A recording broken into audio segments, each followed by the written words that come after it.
महाराज जी, आपने मतलब पहले भी मेरे को कहा था नाम जप करने को, तो मैं कर रहा था। लेकिन महाराज जी, जब भी मतलब कर रहा था, मैं नहीं आना, कर रहा हूं। अभी भी कर रहा हूँ, लेकिन मतलब महाराज लेकिन नहीं लगना। जैसे प्राणपण से लगा जाता है, ऐसे थोड़ी मन को परास्त करना कोई खेल है। जब तक वो जी, तो टेंशन होता रहता है जो। कौन सा टेंशन, खाली जगह टेंशन, भरी जगह तो टेंशन कहाँ। जैसे महाराज जी, जैसे मैं मतलब 2 साल से कोटा में तैयारी कर रहा हूँ। अभी मतलब 2 साल से नहीं हुआ, अभी ये तीसरा साल है, इस बार भी नहीं होगा तो क्या होगा? कुछ नहीं, वही एक क्षेत्र है। इसका मतलब इसके बाद शरीर छोड़ दे, या ऐसे मूर्खतावत बच्चे तो अपने शरीर का आघात कर लेते हैं। हर एक जगह हम परास्त हो गए तो क्या हमारा जीवन ही नहीं रहा? हम पढ़ाई नहीं पढ़ पाए, हम ग्रेजुएट नहीं हुए तो हमारा जीवन नहीं हुआ। क्या नहीं महाराज जी, मेरा मतलब है कि नाम तक छूट जाता है। जैसे टेंशन होता है, कल एग्जाम है, क्या होगा, ये होगा। टेंशन क्यों लेते हैं यार? समय से पढ़ो और भगवान का स्मरण करो, और आएगा तो पढ़ाई के अंदर ही। बच्चा अगर ब्रह्मचर्य ठीक है और आप नाम जप कर रहे हो, तो एक बार सुना दिया जाए हमको तो हमारे दिमाग में टेप हो जाएगा। स्मृति, ब्रह्मचर्य में वो पवित्र स्थिति है। तभी तो हम कह रहे हैं आज के जो बच्चे हैं ना, ब्रह्मचर्य का नाश करते हैं, स्मृतिहीन हो रहे हैं। अब डर लगता है परीक्षा से, ऐसे फेल हम कैसे हो जाएंगे? अगर हमसे चूक हुई है और हम फेल हो जाते हैं तो बर्दाश्त है, अगली बार हम फिर और पढ़ाई पढ़ेंगे, अगली बार हम और हिम्मत करेंगे। हम भगवान के अंश से हारने वाले नहीं हैं। ये बिल्कुल किसी भी बच्चा के मन में नहीं रहना चाहिए फेल हो गए तो क्या होगा, क्या हो गया, यही जिंदगी है, इतनी जिंदगी है। आप विचार करो, भगवान ज्ञान समुद्र, जब उनसे हम जुड़े हैं तो हर ज्ञान, हर व्यवस्था, कि अगर विद्यार्थी परास्त हो जाता है पढ़ने में तो जीवन नष्ट करने की नहीं सोचना। एक जीवन ऐसा है जो जगत में प्रकाशित हो जाएगा। भगवान के आश्रित हो, कोई व्यापार कर लो, हम एक नौकरी कर लेंगे, अपने जीवन को थोड़ी नष्ट करेंगे। हम छोटे से छोटा कार्य कर सकते हैं, और भगवान हमारे साथ है तो बड़ाई उनके हाथ में, वो बड़ा करा दे। जिसको बड़ा बना देते ना, भगवान है।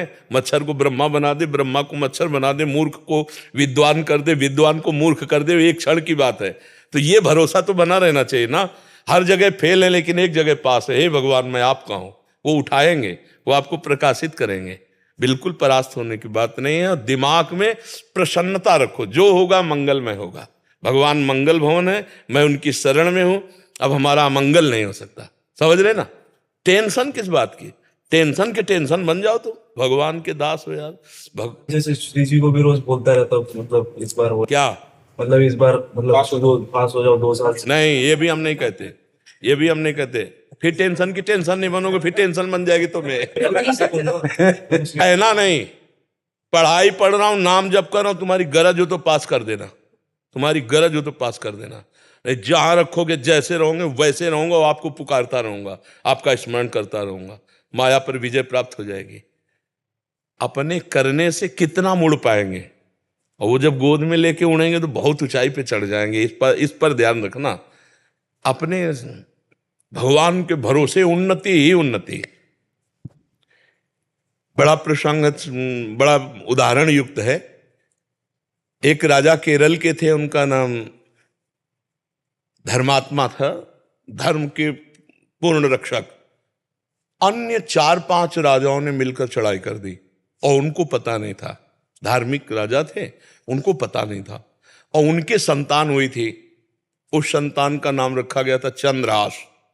पूरे राज्य में आनंद छाया हुआ था, आक्रमण चारों तरफ से हो गया, और भगवान का भजन करने वाले थे।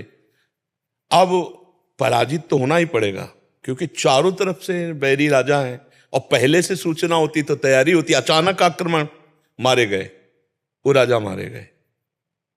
अब रानी ने देखा कि पूरे महल पर आक्रमणकारी आ गए, तो दासी से पैर पकड़ा और कहा, तू ही बचा सकती मेरे बेटे को, भगवान तुझे सामर्थ्य दे। और महल में काट मार मचाए हुए थे, कोई भी वंश का नहीं बचना चाहिए।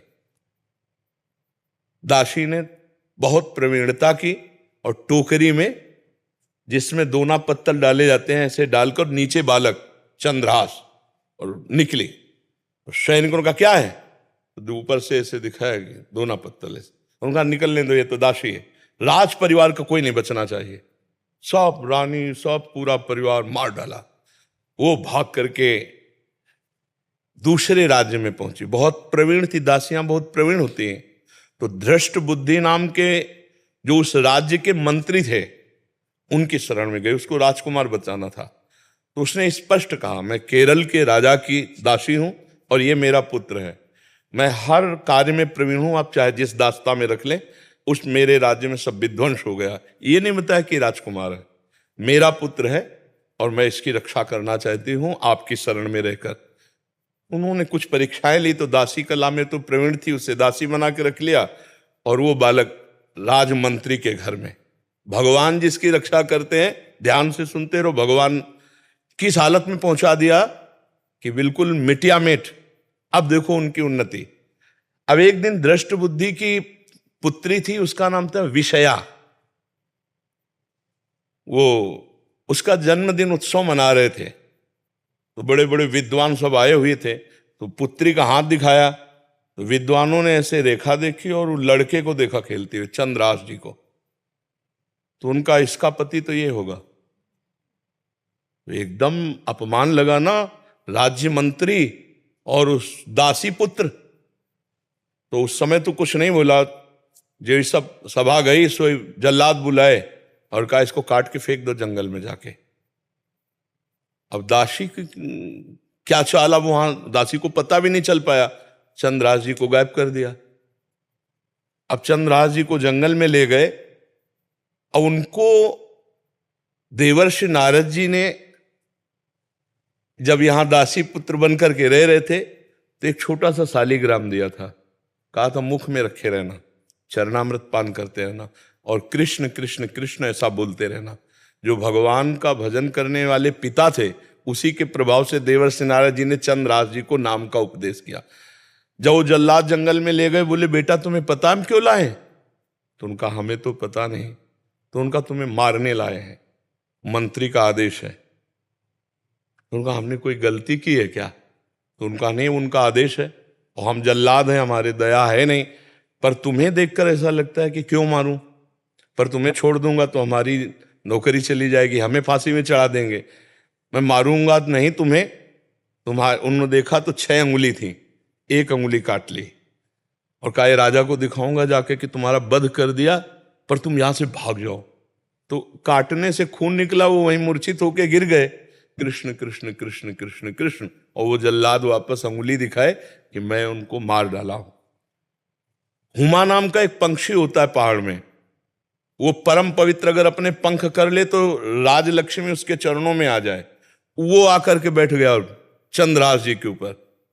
हुमा नाम का पंक्षी ये पहाड़ों में होता है, भगवत प्रदत्त किसी भाग्यशाली के ऊपर उसका। अब वो अपनी छाया में उनका वो मूर्छित बेहोश, कोई जंगली पशु ने अटैक नहीं किया चंद्रास जी पर। इतने में चंदनवती नाम के राज्य का छोटा राजा, दृष्ट बुद्धि जो बादशाह के मंत्री थे, उनके यहां वो कर देने जा रहा था। तो उसने बहुत आराधना की थी लेकिन पुत्र नहीं हुआ था। तो रास्ते में दृष्टि गई कि हुमा नाम का पंक्षी किसको घेरे हुए। तो जब गए तो देखा चंद्रास जी सुंदर राजकुमार और अंगुली कटी हुई, तुरंत पट्टी बांधी और लेकर के वापस चले गए। वहां नहीं गए कर देने, बड़ा उल्लास मनाया कि भगवान ने तो, हमने इतनी आराधना की, हमारे पुत्र नहीं हुआ लेकिन भगवान ने पुत्र दिया, मैं इसे राजकुमार पदवी देता हूं। छोटा राजा अपने राज्य का राजकुमार बना करके पालन पोषण किया और 10 वर्ष हो गए। वो कर देने नहीं गया बादशाह के यहां। तो बादशाह ने दृष्ट बुद्धि से कहा चंदनवती नगर का राजा कर देने नहीं आया, जाओ यदि वहां सम्मान पूर्वक कर दे तो ठीक है, नहीं उनका विनाश कर दो। मंत्री पूरे परिकर सहित आक्रमण किया। तो चंदनवती राजा का ऐसा वैभव था कि जब से चंद्रास जी उनके यहां राजकुमार बने, उनको डर ही नहीं था, क्योंकि चंद्रास जी भगवान का भजन करने वाले। तो दृष्ट बुद्धि नजदीक आया और कहा कर दे दो, नहीं तो युद्ध करो। तो उनका वैसे युद्ध की जरूरत नहीं, पर हम तुम्हें कर नहीं देंगे, हम समर्थ राजा है। चंद्रास जी ने इशारा किया कि विरोध नहीं। चंद्रास जी ने कहा कि हम स्वयं कर देने के लिए तैयार हैं, आप शांत रहिए।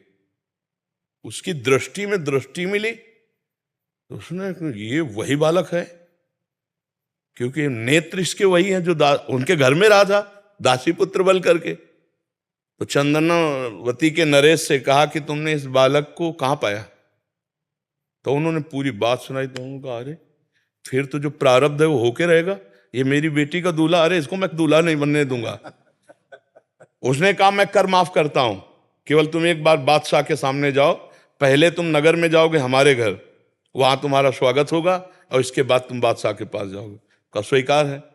राजा को मना लिया चंदनवती नरेश को कि महाराज आप चिंता मत कीजिए। और पहले था कि अगर पत्र लिख दिया जाए तो जिसके लिए लिखा जाता था, धर्म कहता था बीच में खोल के नहीं पढ़ना, उन्हीं के वध के लिए उन्हीं को पत्र लिखा। और उनके जो बेटे थे उनको लिखा कि बेटा ये पुरुष जिसको मैं भेज रहा हूं, जाते ही विष दे दिया जाए, जाते ही भोजन में विष, हलाहल तुरंत मर जाना चाहिए। तो उन्होंने ऐसे खोस लिया मुकुट के साइड में और गए। भगवान की इच्छा, उस दिन उपवन में उन्होंने अपना घोड़ा रोका कि थोड़ी देर बाद चले जाएंगे उपवन में। और उपवन था वो राजकुमारियों का, और उसमें आई थी उनकी बेटी जिसका नाम था विषया। खेल खेल में देखा कि कोई राजकुमार ऐसे विश्राम कर रहा है मेरे राज्य में। नजदीक गई, चिट्ठी देखी, चिट्ठी निकाली, खोली, लिखा था कि जाते ही विषया विष दे देना, जाते ही विष दे देना। तो पिताजी की बुद्धि खराब हो गई, इतना सुंदर राजकुमार इसको विष दे देंगी।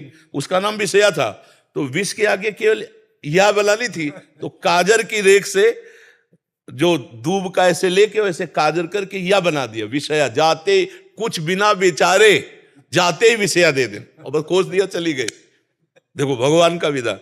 अब वो जब जगे तो वहां गए, तो जो दृष्ट बुद्धि का पुत्र था, बड़ा धर्मात्मा था, उसने आदर सत्कार, उनका पिताजी ने आपके पत्र दिया। जो पत्र देखा तो उन्होंने कहा पंडितों को बुलाओ, तुरंत ब्याह करो। पिताजी का आदेश, जाते ही विषया दे देना।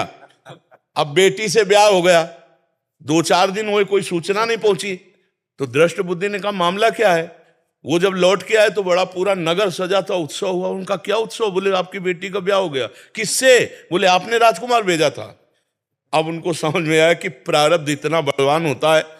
जब घर के अंदर गए तो देखा बेटी, और तो उसने कहा तुम्हें जिंदा तो नहीं रहने दूंगा। मन में सोचा चाहे बेटी भी दवा रहे। 4 जल्लादों को बुलाया और कहा देवी के मंदिर में जाओ। और उसे कहा बेटा अब तो दामाद हो गए हो तुम, पहला पूजन हमारे यहाँ देवी का होता है, अकेले जाया जाता है। उनको भय तो था नहीं, भगवान के तो भक्त थे। बोले आप पूजन करके आओ, बहुत प्रसन्नता हुई कि आप जैसा दामाद। और अंदर से जल रहा था, और उधर 4 जल्लाद लगा दिए देवी के मंदिर में। अभी अकेले देवी के मंदिर में, और इधर जो बादशाह था, बादशाह से पंडित लोग विचार के कह रहे कि इस समय यदि आप राजगद्दी पर बैठेंगे तो अकाल पड़ जाएगा, आपका विनाश हो जाएगा। इस समय कोई दूसरा तत्कालीन राजा होना चाहिए, कुछ क्षण के लिए ही चाहे। तो उनका कौन हो सकता है? तो वहां दृष्ट बुद्धि के जो बेटे थे वो वहां किसी कार्य से, उन्होंने कहा हमारे जीजा ऐसे हैं, बड़े तेजस्वी प्रतापवान, आप देखेंगे, तो उनका इसी समय लाओ। तो वो दौड़े, पूछा कि कहाँ है? बोले देवी पूजन करने गए, बाहर से ही पता चला। वो दौड़ के गए और बोले देवी पूजा हम कर लेंगे, तुम जाओ, बादशाह बुला रहा है। अब ये जो मंदिर पहुंचे सो काट के फेंक दिए गए, और वो बादशाह के पास गए। बादशाह ने तत्काल ताज रख दिया। दृष्ट बुद्धि को बुलाया कि नए राजा के स्वागत के लिए आप आइए। अब वो तो बादशाह है, सामने जो ही पहुंचे तो दृष्ट बुद्धि कांप गए। इशारे से पूछा कि हमारे पुत्र कहां हैं? बोले देवी पूजन। अरे बोले वो तो मार डाला गया होगा, पता लगा तो मार डाला गया। तब वो जाको राखे साइया मार सके न कोई, बादशाह बना ना। अगर भगवान रक्षक, भगवान जिताने वाले तो कोई परास्त नहीं कर सकता। हर विधान उल्टा होता चला जाता है। और अगर भगवान से विमुख हो तो चाहे जितनी उन्नति हो उसका परिणाम कुछ नहीं होगा, या हम मर जाएंगे, सब छूट जाएगा। नाम भगवान का, वास्त्र भगवान का, वो उठाते हैं तो उठाते चले जाते हैं ना। तो कभी भी डिस्टर्ब नहीं होना चाहिए। ये बात कभी नहीं लानी चाहिए कि मैं शरीर छोड़ दूं किसी भी विषय में, हार जाए या किसानी में कोई व्यवधान या पढ़ाई में। अरे हम फिर जीतेंगे यार, संघर्ष ही जीवन है। उसके लिए थोड़ी है कि जीवन ही नष्ट कर दो। तो जीवन नष्ट करने के बाद वहां कोई विश्राम स्थल थोड़ी बना है, फिर भेज दिए जाएंगे नीची योनियों में। क्या क्या कष्ट होता है। आप देखो ना, ये मुर्गा मुर्गी बकरा बकरा जीवात्मा तो लोग कैसे जिंदा भूंज रहे हैं। कितना दया खत्म हो चुकी है, जिंदा भूंज रहे हैं, खा रहे हैं, शरीर बढ़ा रहे हैं, मरेंगे, नरक जाएंगे। तो हमें कोई मनुष्य जन्म मिला है, अब इतना भजन कर लेना है कि इससे नीचे न गिरे। अगर चांस मिले तो पुनः मनुष्य बने और धर्म पूर्वक अपने राष्ट्र की सेवा करें, समाज की सेवा करें, भगवान का भजन करके जीवन पवित्र बनावें।